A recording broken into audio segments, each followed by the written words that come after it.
Sa'y nagsimula ang pangarap.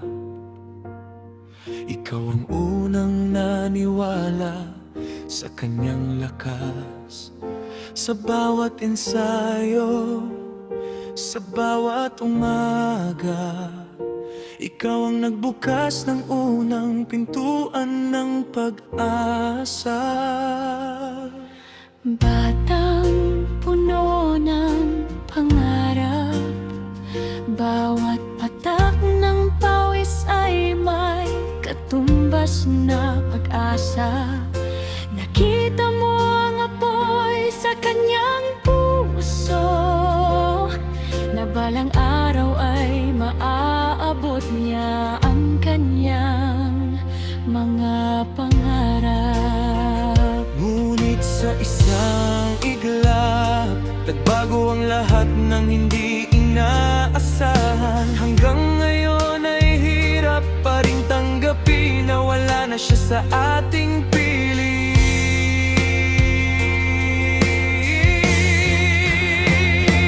Coach, madalas mo pa rin ba siyang maisip? Madalas mo pa rin bang itanong kung kumusta na siya? Nag-ensayo pa rin kaya siya roon, Gaya ng dati niyang pinakamamahal na laro.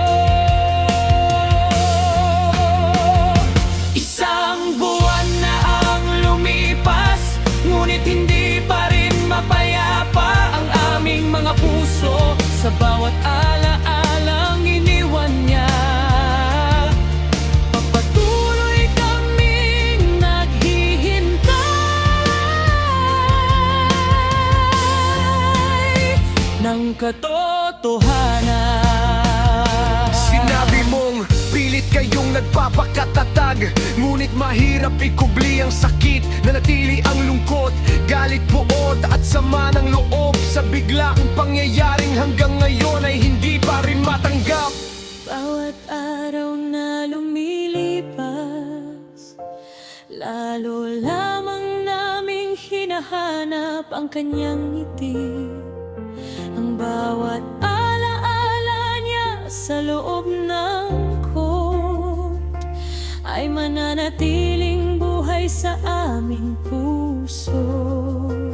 Coach, hindi mo siya kailanman iniwan. Sa bawat sipol, sa bawat bola, Parang nakikita mo pa rin siyang tumatakbo, lumalaban at nangangarap. at hanggang ngayon ay sama-sama tayong nananalangin na sa tamang panahon lilitaw ang buong katotohanan At mananaigang hustisya ayon sa batas. Salamat sa unang pagtitiwala,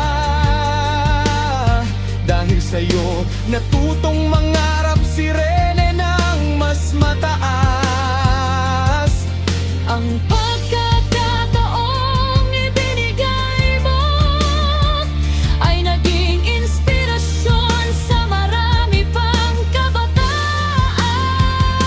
Isang buwan man ang lumipas, hindi kailanman mabubura ang kanyang alaala. Patuloy naming ipagdarasal na dumating ang araw ng katotohanan at katarungan. At balang araw, kapag muling nagtagpo ang inyong mga landas sa tamang panahon, masasabi mong muli, Ipinagmamalaki pa rin kita. Maraming salamat sa lahat.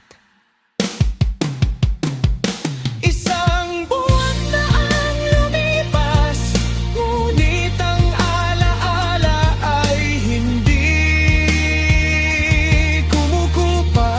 kumukupas. Ang coach na Unang naniwala, habang bukay hindi sumuko sa kanyang pangarap.